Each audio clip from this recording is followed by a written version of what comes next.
salita.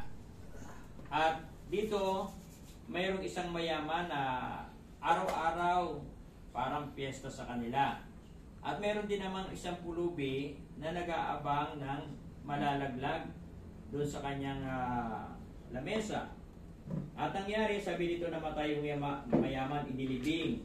Namatay din si Lazaro, inilibing. Kaya makikita natin dito na yung kaluluwa separated talaga kasi inilibing yung katawan, tapos yung kaluluwa naroon sa Hades ng pagdurusa. At yung Hades ng pagdurusa ng una, nahati sa dalawa. Ito yung paraiso at yung apoy.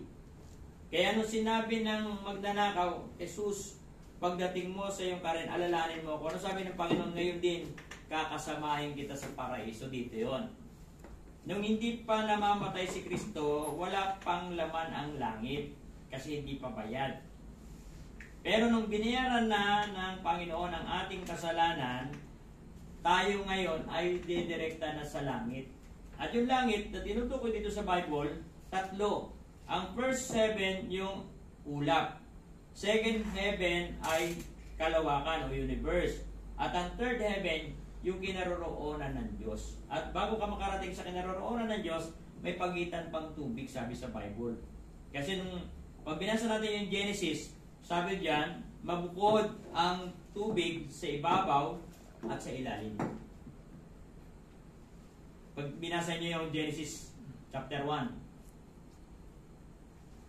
Kaya iba yung nasa taas, iba yung tubig sa baba.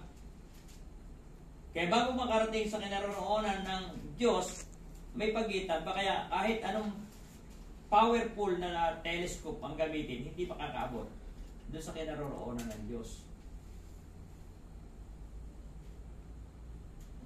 Kaya yung tinatawag na Hades ng pagdurusa, ang naroon na ngayon ay